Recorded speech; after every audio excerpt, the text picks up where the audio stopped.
கர்த்தரும் அருமை இரட்சகருமான இயேசு கிறிஸ்துவின் நாமத்தில் உங்கள் அனைவருக்கும் வரப்போகிற நசரேனாகிய இயேசுவின் நாமத்தில் இந்த நாள் அன்பின் வாழ்த்துக்களை சொல்கிறேன். இந்த வாய்ப்பை தந்த அருமையான சபை போதகருக்கும் ஏஆர்சி சபையினுடைய எல்லா மூத்த தலைவர்களுக்கும் என்னுடைய நன்றி தெரிவித்துக் கொள்கிறேன். எல்லாவற்றுக்கும் மேலாக இந்த நாளிலும் நம்மளை தேவனை ஆராதிக்கும்படியாக நமக்கு வாய்ப்பு தந்த இயேசு கிறிஸ்துவுக்கு எல்லா துதியும் எல்லா கனமும் எல்லா மகிமையும் செலுத்துகிறேன். அருமையான உங்கள் பாஸ்டர் ஐயா ஃபியர் நாட் அப்படின்ற அந்த வார்த்தை எடுத்த உடனே நான் அப்படியே லவ்பின் ஒரு முறை அப்படி திரும்பி பார்த்தேன். லவ்பின் ஆக்சுவலி என்னுடைய தம்பி, என்னுடைய கசின் பிரதர். இங்கே வருகிற அந்த நேரத்தில் 1ஆம் தேதியிலிருந்து 21ஆம் தேதி வரைக்கும் ஃபாஸ்டிங் பண்ணுறேன். நான் ஹைதராபாத்தில் இருந்து ராஜஸ்தான் போய், ராஜஸ்தானில் இருந்து ஜம்மு போய், ஜம்முவில் இருந்து பஞ்சாபுக்கு வந்தது, பஞ்சாப்லேருந்து பாம்பே வந்து, பாம்பேயில் நாங்கள் 2 பேரும் ஒன்று சேர்ந்து இங்கே வந்த இடத்துல வந்திருக்கோம். பாம்பே ஏர்போர்ட்டில் இருக்கும்போது ஏசப்பா திடீர்னு என்கிட்ட ஒரு விஷயத்தை பேசினார். அந்த விஷயத்தை நான் சொல்லும்போது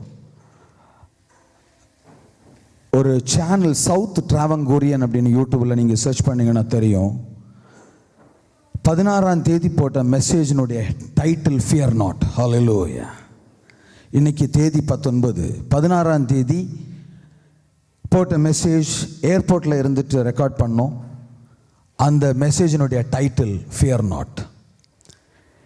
ஏன் பயப்படக்கூடாது அப்படின்ற ஒரு காரியத்தை இன்றைக்கி உங்களுடைய சபை போதகர் ரொம்ப அருமையாக சொன்னார். நான் ஒரே ஒரு விஷயத்தை மட்டும் அந்த ஃபியர் நாட் என்ற வார்த்தையில் நான் உங்களுக்கு சொல்லி ஜபிக்க போகிறோம். ஒரே ஒரு வார்த்தை மட்டும் எடுத்துக்கொள்ளுங்க. இசையாவின் புஸ்தகம் 43ஆவது அதிகாரம் அதனுடைய 10வது வசனம். நானே அவர் என்று நீங்கள் உணர்ந்து என்னை அறிந்து விசுவாசிக்கும்படிக்கு. இங்கே முக்கியமான காரியம், இயேசு கிறிஸ்து யாரு என்பதை நாம் அறிந்து விசுவாசிக்க வேண்டும். ஹல்லேலூயா. இங்க நீங்களும் நானும் இன்னைய நாளில் இருக்கக்கூடிய இந்த இடத்திற்கு ஒரு முக்கியத்துவம் உண்டு. ஹல்லேலூயா. இயேசு கிறிஸ்துவை நபியாக ஏற்றுக்கொண்ட ஒரு சமூகம் உள்ளது. நாமும் அவரை தீர்க்கதரிசியாக பார்க்கிறோம். ஆனா அந்த அல் மெசிகா, அந்த இயேசு கிறிஸ்து நமக்காக மெசிகாவாக இந்த உலகத்தில் வந்தார். ஹல்லேலூயா. அவர் தீர்க்கதரிசி மட்டுமல்ல, நீங்களும் நானும் விசுவாசிக்கிற இயேசு கிறிஸ்து நமக்கு இரட்சகராக இருக்கிறார். ஹல்லேலூயா. இந்த நாளில் எப்பேற்பட்ட பிரச்சனைகளால் இருந்துட்டு போங்க, இந்த பிரச்சனை இயேசுனால வந்ததுன்னு மட்டும் சொல்லாதீங்க. நோயாக இருக்கட்டும், பணத்தினுடைய கஷ்டமாக இருக்கட்டும், வியாதியாக இருக்கட்டும், எப்பேற்பட்ட சூழ்நிலையாக இருக்கட்டும், தேவன் பொல்லாங்கனால் சோதிக்க மாட்டார். எடுத்துக்கொள்ளலாம். யாக்கோபின் புஸ்தகம் 1ஆம் அதிகாரம் அதனுடைய 13வது வசனம். சோதிக்கப்படுகிற எவனும் நான் தேவனால் சோதிக்கப்படுகிறேன் என்று சொல்லாதிருப்பானாக. தேவன் பொல்லாங்கினால் சோதிப்பவர் அல்ல, ஒருவரையும் அவர் சோதிப்பதும் இல்லை. இப்போ அவன் தன் சுய இச்சையிலே இழுபட்டு சிக்குண்டு சோதிக்கப்படுகிறான். Something very very very important thing. எந்த நாளில் எப்படிப்பட்ட பிரச்சனை வந்தாலும் இந்த இயேசு எனக்கு ஏன் இந்த பிரச்சனை தந்தாருன்னு கேட்குறோம். நான் அப்படி என்ன தப்பு பண்ண இந்த இயேசு எனக்கு பிரச்சனை தரதுக்கு அப்படின்னு கேட்குறோம். வசனம் சொல்லுது, அவர் யாரையும் சோதிப்பதில்லை. இந்த நாளில் இயேசுவை அறிந்து, திரும்ப வருவோமா, இசாயாவின் புஸ்தகம் 43ஆம் அதிகாரம் 10வது வசனம். நானே அவர் என்று நீங்கள் உணர்ந்து என்னை அறிந்து விசுவாசிக்கும்படிக்கு நீங்களும் நான் தெரிந்து கொண்ட என் தாசனும் ஹல்லேலூயா எனக்கு சாட்சிகளாய் இருக்கிறீர்கள் என்று என்னோட சொல்றீங்களா? நான் தெரிந்து கொண்ட என் தாசன். நீங்க விசேஷித்தமானவர்கள், நீங்கள் தெரிந்து கொள்ளப்பட்டவர்கள். இந்த நாளில் நீங்களும் நானும் இந்த இடத்துல இருக்கிறோம் அப்படின்னா நாம் தெரிந்து கொள்ளப்பட்டவர்கள். என்னுடைய ஊழியத்தை பற்றி, தேவன் எனக்கு தந்த பொறுப்பை பற்றி ஒரு நிமிஷத்தில் நான் சொல்லி ஜெபிக்கலாம்னு நினைக்கிறேன். ஊழியம் என்பது எல்லாருக்கும் உள்ளது, அது ஒரு தனிப்பட்ட நபருக்கு உள்ளது அல்ல. 12 வருஷம் இந்தியாவினுடைய இராணுவத்தில் வேலை செய்து 12வது வருஷத்தில் ஒரு ஆக்சிடெண்ட்டில் எனக்கு கழுத்து திருப்ப முடியாமல் என்னால் பெட்லேருந்து எழும்ப முடியாத ஒரு நிலைமையில் இருந்தேன். ஒரு 2 வருஷம். இந்தியாவிலேயே best treatment army military hospital தான். Delhi RR, Udhampur command hospital, INS Sanjivani Ernakulam, Trivandrum military hospital, AFMC Pune, இந்த 4 ஹாஸ்பிட்டல்லையும் மெடிக்கலில் எந்த பிரயோஜனம் இல்லாமல் எங்களுடைய பாரம்பரிய மருத்துவமாகிய சித்தத்தில் மட்டுமே நம்பிக்கை வச்சு அதையே 2 வருஷம் ட்ரீட்மெண்ட் எடுத்தோம். அப்பா அம்மா அவங்களுடைய கண்ணீரை டெய்லி பார்க்கணும். இந்த நிலைமையில் ஏர்ஃபோர்ஸில் பைலட்டாக இருக்கிற ஒருத்தர் எனக்கு ப்ரேயர் பண்ணார். அந்த ப்ரேயரில் சரியாயிருச்சு. ஹல்லேலூயா. அன்னைக்கு ஒரு கேள்வி எனக்குள்ள வந்தது. இவ்வளவு பெஸ்ட் மெடிசின், இவ்வளவு அட்வான்ஸ்டான மெடிக்கல் சயின்ஸ், நான் பல வருஷமா 7 தலைமுறைగా நான் பாரம்பரியமா நம்புகிற சித்தா எதுவும் பண்ணாத இடத்துல தேவனுடைய ஆவி எப்படி எனக்கு உதவிச்சு? அந்த கேள்வியை ஒவ்வொரு நாளும் கேட்க கேட்க கேட்க கேட்க நான் ஒரு நாள் கூட வேஸ்ட் பண்ணக்கூடாது அப்படின்ற எண்ணத்தில் தேவன் எனக்கு பொக்கிஷமாக தந்த வேலையை வேண்டான்னு வச்சுட்டு தேவனுடைய ஊழியத்தை செய்ய ஆரம்பித்தேன். இந்த நாளில் இந்தியாவில் 8 இடத்துல இயேசுவோடைய ஊழியத்தை செய்ய கிருபை செய்திருக்கிறாரு. ஆசாமில் 1, சத்தீஸ்கரில் 1, ஒரிசாவில் 3, பஞ்சாபில் 1, ஜம்மு காஷ்மீரில் இந்த வருஷத்தில் இயேசுவை ஆரம்பிக்க கிருபை செய்தார். ஹல்லேலூயா. இஸ்லாமியர்கள் மத்தியில், இந்துக்கள் மத்தியில் தேவனுடைய வேலையை செய்து வருகிறேன். இயேசு கிறிஸ்துவனுடைய அன்பை ஒவ்வொரு நாளும் ஜனங்களுக்கு எடுத்து சொல்ல கிருபை செய்கிறார். நேற்றைய தினத்தில் ஒரு இஸ்லாமிய சகோதரனுக்கு தேவனுடைய வார்த்தை பகிர்ந்து கொள்ளும்படியாக கிருபை செய்தார். இன்னைக்கு காலையில் உகாண்டாவை சேர்ந்த ஒரு நபருக்கு இங்கே வர்றது வரைக்கும் உள்ள பாஸ்டர் என்கிட்ட கேட்டாங்க, ஏன் லேட் ஆயிடுச்சுன்னு. கொஞ்சம் லேட் ஆயிடுச்சு பாஸ்டர், ஒரு ஊழியம் செய்ய வேண்டி இருந்தது. ஹல்லேலூயா. உங்களுடைய நீங்கள் வேலை பார்க்குற இடத்துல நீங்கள் பார்க்கிற ஒவ்வொரு நபரும் ஏசப்பாவுக்கு வேணும். பஸ்ஸில் போங்க, காரில் போங்க, நடந்து போங்க, எப்படி வேணாலும் போங்க. போகிறது முக்கியம் இல்லை, திரும்ப வரும்ப ஒரு ஆத்மாவோடு வர வேண்டும். இன்னைக்கு மட்டும்தான் நம்மகிட்ட நாள் இருக்குது, நாளைக்கு கேரண்டி இல்லை. ஏன் கேரண்டி இல்லைன்னா இயேசு கிறிஸ்து சொன்ன வார்த்தை நிறைவேறப் போகுது. இந்த நாளை நமக்கு தேவன் தந்திருக்கிறாரு. தந்த நாளை நம்ம நிச்சயமாக பிரயோஜனப்படுத்த போகிறோம். உங்களுடைய பிரச்சனை எதுவாக இருந்தாலும் சரி, இயேசுப்பாட்ட சொல்லுங்க, கண்டிப்பாக தேவன் விடுதலை தரப்போகிறார்.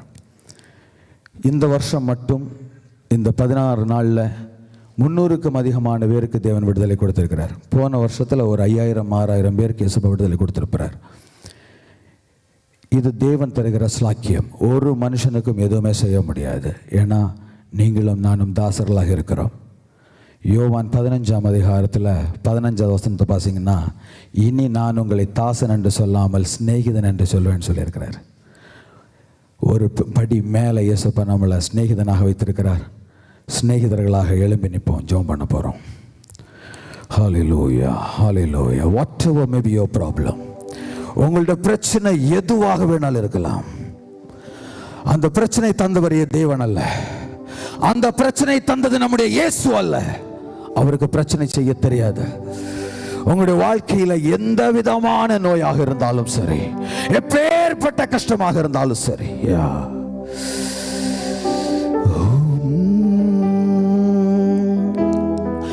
சிலுவை அன்றில் நம்பி வந்து நிற்கையில் பாவபாரம் நீங்கி வாழ்வடைந்தே எந்த நேரமும் எனதுள்ளத்திலும் பேரானந்தம் பொங்கி பாடுவே. Scale தரலாமா?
Father, in the name of Jesus Christ of Nazareth, Lord, I summon your children in the mighty name of Father.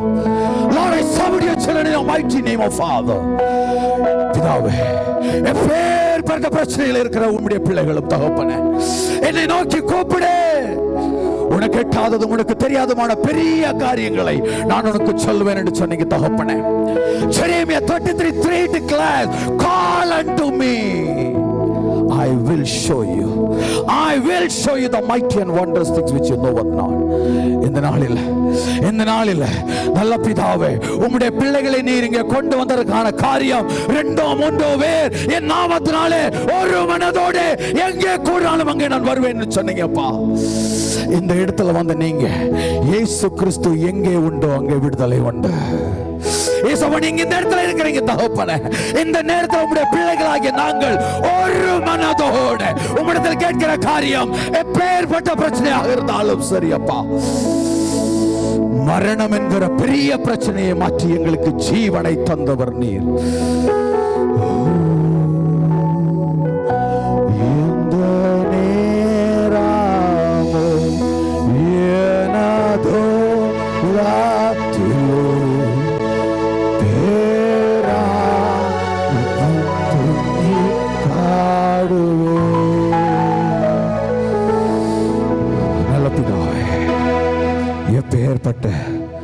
சூழ்நிலை இருக்கிற உம்முடைய பிள்ளைகளும் உம்மிடத்தில் வந்த போது நீர் அவர்களுக்கு விடுதலை தந்தீங்கப்பா. நாங்கள் இன்னைக்கு ஒரு மனதோட சொல்றோம், ஏசப்பா, உங்களை விட்டு நாங்க எங்க போவோம்? உம்மிடத்தில் ஜீவன் உண்டல்லவோ. திருடன் திருடவும் அழிக்கவுமே அண்டி வேறு எதற்கும் வரான். ஏசப்பா, நீங்க ஜீவனை தரவும் அது பரிபூர்ணப்படவும் வந்தீங்க. என்னுடைய ஜீவன் பரிபூர்ணப்படட்டும். Lord, once again I summon everyone, our Father, the entire congregation, your mighty praises and our Father, what whatever, oh Father, they are asking for, Lord, in the name of Jesus, I speak in the mighty name of Jesus. I speak in the name of Jesus Christ of Nazareth. Lord, I speak into the very life of thy children, of Father. Irikatuna nimikaruba ribi nashekanurokutun ibi. Fire, fire, fire, fire in the name of Jesus. பரிசுத்த ஆவியின் வல்லமை, பரிசுத்த ஆவியின் வல்லமை, அக்கினியின் வல்லமை இயேசுவின் நாமத்தில் சுட்டரிக்கிறதான எல்லா அந்தகார சக்தியும் இயேசுவின் நாமத்தில். ஓ ரஷிதினி மேரி பாரபா ரிபிகத்துனா நாமா ஷேகே. Yes Lord, in the name of Jesus, Lord, I speak into the very, very life of your children, of Father. எங்களை தாழ்த்துகிறோம், எங்களை ஒப்படைக்கிறோம் இயேசுவின் நாமத்தில் பிதாவே. ஆமென், ஆமென்.